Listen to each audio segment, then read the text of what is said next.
In this video, I'll show you how to be graphing inequalities. So if we have the inequality 7x plus 2y is greater than negative 10.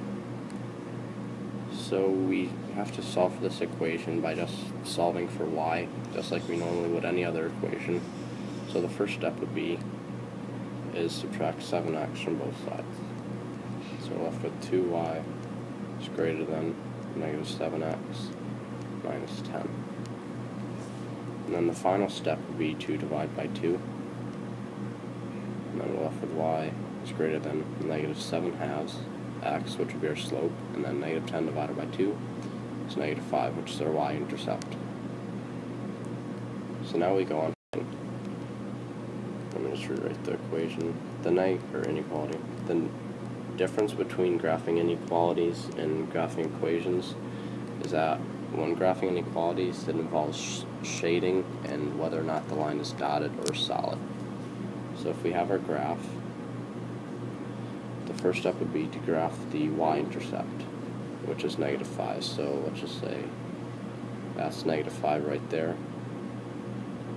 We would put our dot on the negative 5. And then for the slope, we would have to go up to 7 and then over 2. So our other dot would be right there. And then we can form our line from this. So since the inequality sign is less than, this means our line would be dotted. And the times the line is dotted are the times when the inequality sign is either a less than sign or greater than sign. And the line would be solid if the inequality sign be a less than or equal to sign or greater than or equal to sign. And then this is where the shading comes in. We have to pick, first we have to pick a point. We can just pick, that's not on our line. So we could pick the point 0, 0, which is the origin. And then we would have to, and this is the x, and that's the y. And we'd have to plug in the 0 for the x and the 0 for the y in our inequality. So we would have 0 is greater than negative 5, really. Because if you multiply anything by 0, it's just 0.